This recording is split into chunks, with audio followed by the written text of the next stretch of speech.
오늘 우리에게 주시는 하나님의 말씀은 시편 95편 6절에서 8절까지입니다. 6절에서 8절까지 함께 봉독합니다. 오라 우리가 굽혀 경배하며 우리를 지으신 여호와 앞에 무릎을 꿇자. 그는 우리의 하나님이시요 우리는 그가 기르시는 백성이며 그의 손이 돌보시는 양이기 때문이라. 너희가 오늘 그의 음성을 듣거든 너희는 무리바에서와 같이 또 광야의 마사에서 지냈던 날과 같이 너희 마음을 완악하게 하지 말지어다. 아멘. 오늘은 여호와 앞에 무릎 꿇는 복된 삶에 대해서 말씀을 나누면서 하나님께서 우리에게 주시는 말씀의 은혜 나누기를 원합니다. 우리 6절 말씀을 보면은요, 오라 우리가 굽혀 경배하며, 오라 초대하는 거예요. 예배로 초대하는 겁니다. 우리를 지으신 여호와 앞에 무릎을 꿇자. 여기서 무릎을 꿇는다라는 말은 이 히브리어로 바락이라고 하는데요, 기본적인 뜻은 무릎을 꿇는다는 거예요. 니어, 무릎을 꿇는다는 뜻이에요. 그런데 이 단어가 bless라는 복되다, 복주다 이런 의미를 함께 가지고 있어요.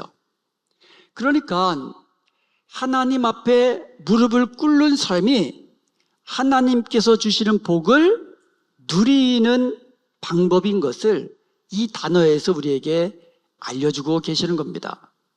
그러므로 오늘은 이 말씀을 중심으로 여호와 앞에 무릎을 꿇는 삶이 무엇이고 우리가 왜 하나님 앞에 무릎을 꿇어야 하는지, 그리고 그것이 왜 복된 삶인지 말씀을 살펴보면서 말씀의 은혜를 나누기를 원합니다. 첫째로 여호와 앞에 무릎을 꿇는 삶이란 무엇입니까? 하나님 앞에 무릎을 꿇는다는 것은 단순한 종교적 행동이 아니에요. 우리가 기도할 때 무릎을 꿇잖아요. 그런데 이 무릎을 꿇는다는 어떤 그 종교적인 모습, 외적인 모습, 이것을 의미하는 게 아닙니다. 6절을 한번 다시 보겠습니다. 오라 우리가 굽혀 경배하며 우리를 지으신 여호와 앞에 무릎을 꿇자. 굽혀 경배하며. 무릎을 꿇는다는 말은 굽혀 경배한다라는 말과 같은 것임을 우리가 알 수 있어요. 히브리어는요, 같은 말을 두 번 반복하기보다는 다른 말을 통해서 더 강조하는, 같은 의미인데 다른 단어를 써서 그 의미를 강조하는 이런 이 반복을 통해서 강조하는 그러한 이 히브리어의 특징을 볼 수가 있는데요. 그래서 하나님 앞에 무릎을 꿇는다는 것은 하나님 앞에 굽혀 경배하는다는 의미예요. 그러므로 하나님 앞에 무릎을 꿇는 삶이라는 것은 하나님을 예배하는 삶이라는 거고 이것이 곧 복된 삶이라고 말씀하고 있는 거예요. 하나님 앞에 무릎을 꿇는다는 삶이란 단순히 어떤 몸의 자세를 의미하는 것이 아니라 하나님을 높이고 하나님께 복종하며 하나님을 예배하는 삶이라는 사실을 우리는 분명히 알아야 할 것이에요. 하나님 앞에 무릎을 꿇는 자, 하나님 앞에 엎드려 경배하며 그의 말에 복종하는 자, 이와 같은 사람이 하나님께 복받는 사람이라는 사실을 우리는 분명히 기억해야 할 것입니다. 그리고 3절에 보면 여호와는 크신 하나님이시요 모든 신들보다 크신 왕이기 때문이로다, 이렇게 말씀하고 있어요. 왕 앞에 무릎을 꿇는다는 것은 보통 신하들이 왕 앞에 절을 하잖아요. 이것은 당신은 나의 주인입니다라는 의미잖아요. 나는 당신의 말에 복종할 준비가 되어 있습니다라는 의미잖아요. 그러므로 하나님 앞에 무릎을 꿇는다는 것은 내 인생의 주권은 왕 대신 하나님께 있습니다라는 고백이에요. 왜냐하면 하나님은 크신 왕이라고 말씀하고 있어요. 그러므로 크신 왕 대신 하나님 앞에 무릎을 꿇는 것은 당신이 나의 주인입니다. 나는 당신의 말씀에 순종할 준비가 되어 있습니다. 라는 고백이에요. 여러분, 우리가 사람 앞에 무릎을 꿇는 거 보통 그거 잘 안 하잖아요. 이 자존심 내려놔야 되고, 그리고 이 다른 사람 앞에 무릎 꿇는다는 것은 내가 지금 어떻게 굉장히 낮고 높이는 자세잖아요. 그러니까 우리가 보통 부모님 앞이라든가 아니면 우리가 어린 시절에 선생님들 앞에 이럴 때나 우리가 무릎을 꿇지, 우리가 보통은 무릎을 꿇지 않거든요. 그러나 신앙은 하나님 앞에 무릎을 꿇는다는 거예요. 내 뜻보다 하나님 뜻 앞에 무릎을 꿇는 거예요. 내 생각보다 하나님의 계획을 앞세우는 겁니다. 그리고 내 자랑보다 십자가 앞에 무릎을 꿇는 거예요. 이것이 하나님 앞에 무릎을 꿇는다는 거죠.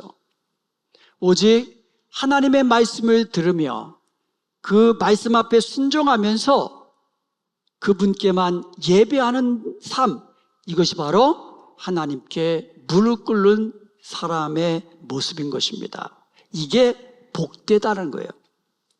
자, 그러면 왜 우리는 여호와 앞에 무릎을 꿇어야 합니까? 왜냐하면 하나님은 우리를 지으신 하나님이시기 때문에 그래요. 6절에 보면 오라 우리가 굽혀 경배하며 우리를 지으신 여호와 앞에 무릎을 꿇자. 누구 앞에요? 우리를 지으신 하나님 앞에 무릎을 꿇는 거예요. 하나님은 우리를 지으신 창조주이십니다. 우리는요, 우연히 존재한 사람이 아니라는 거예요. 하나님의 계획 속에 하나님의 손에 의해 지음받은 피조물이라는 거예요. 4절과 5절은 이렇게 말합니다. 땅의 깊은 곳이 그의 손 안에 있으며 산들의 높은 곳도 그의 것이로다. 바다도 그의 것이라. 그가 만드셨고 육지도 그의 손이 지으셨도다. 그럼 뭐예요? 육지도 그의 손으로 지으셨도다. 육지도 그의 것이로다. 하늘도 하나님의 손으로 지으셨도다. 하늘도 그의 것이로다. 이런 것이거든요. 우리도 하나님이 지으셨도다. 우리는 그의 것이로다. 이런 의미예요. 우리는 하나님의 창조하신 하나님의 것입니다. 그럼 우리는 우리를 지으신 우리의 창조주 되시는 하나님 앞에 무릎을 꿇는 것은 당연한 것이에요. 우리가 우리를 창조하신 하나님의 말씀을 듣는 것은 당연한 것이라는 거죠. 미국 초대 대통령이었던 조지 워싱턴이 어린 시절에 하나님의 창조를 믿지 않으려 했다고 합니다.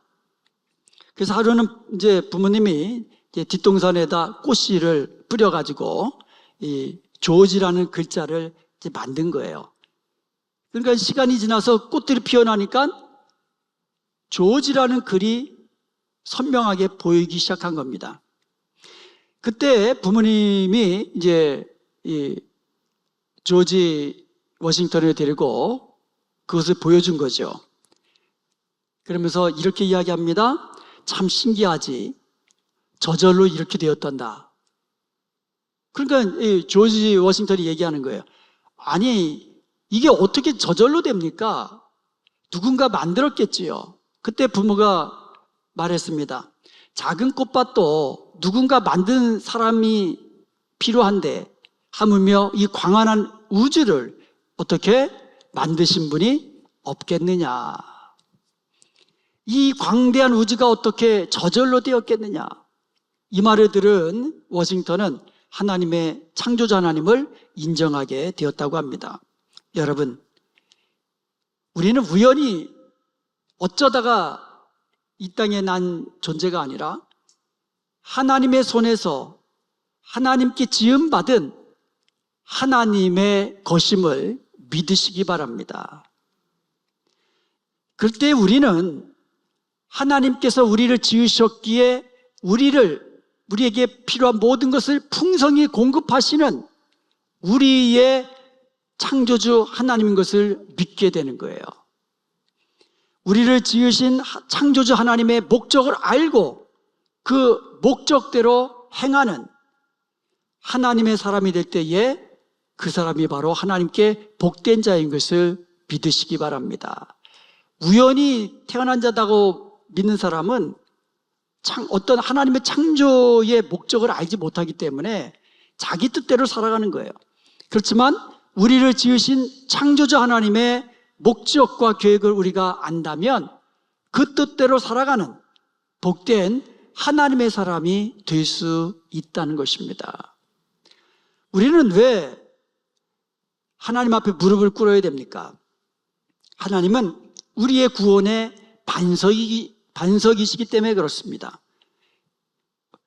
시편 95편 1절에 보면 오라 우리가 여호와께 노래하며 우리의 구원의 반석을 향하여 즐거이 치자.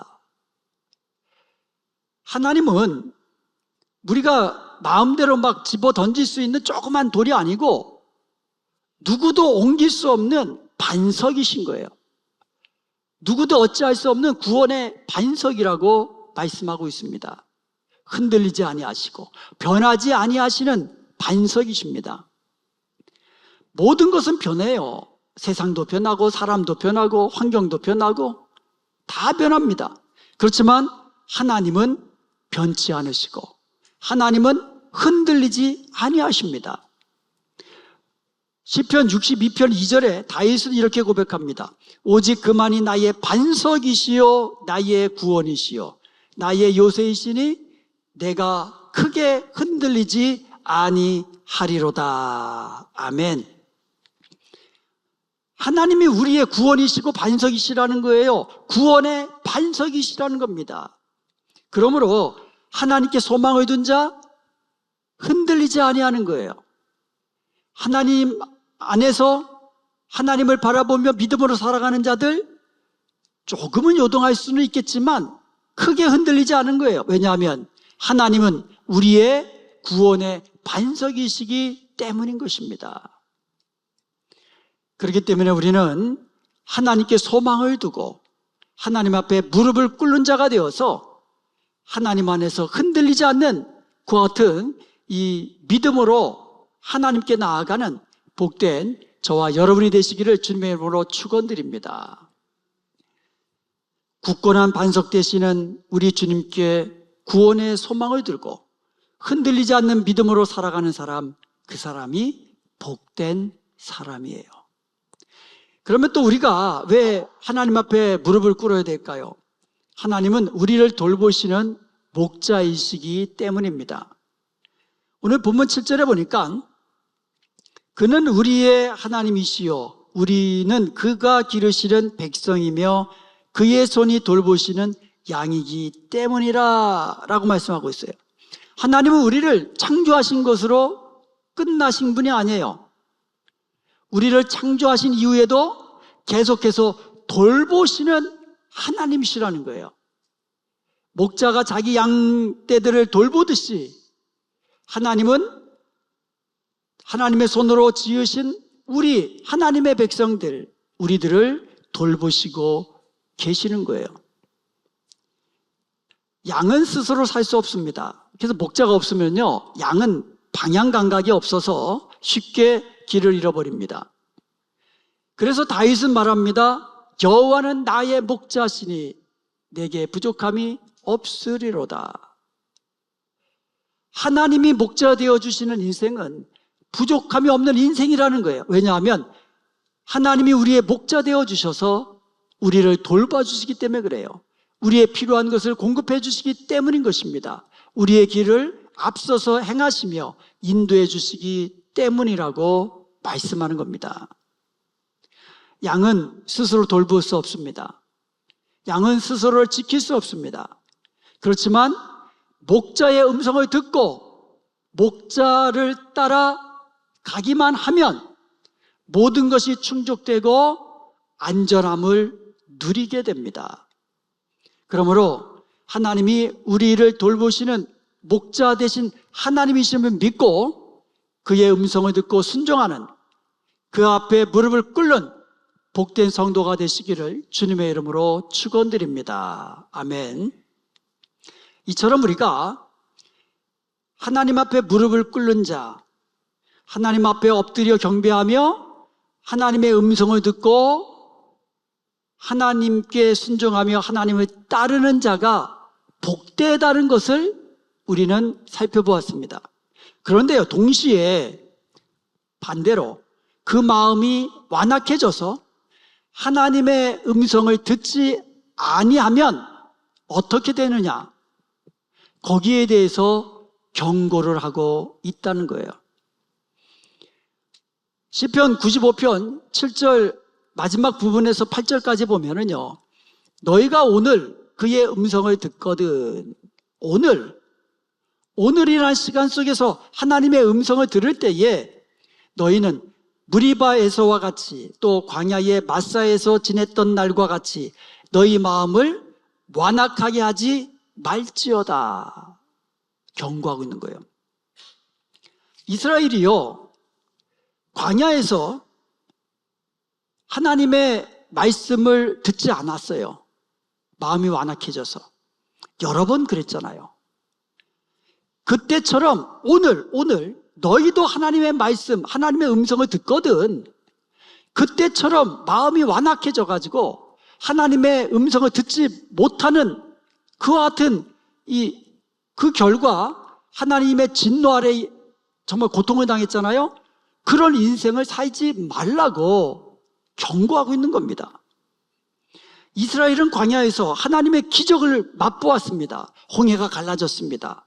광야로 들어섰을 때에 구름 기둥과 불 기둥으로 하나님의 임재를 보여주셨고 또 그것을 통해서 이스라엘을 보호해 주셨습니다. 그리고 이스라엘을 인도해 주셨습니다. 그리고 만나를 통하여 하나님께서는 육의 양식을 공급해 주셨습니다. 이 모든 것을 하나님이 하셨고 이스라엘은 광야에서 그것을 보았습니다. 그런데 르비딤이라는 곳에 장막을 쳤을 때 먹을 물이 없었던 거예요. 그래서 모세를 원망합니다.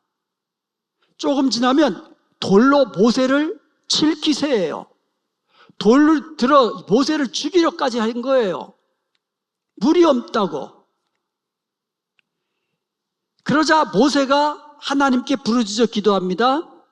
하나님이 모세에게 말씀하셔서 호렙산에 있는 그 반석을 치라.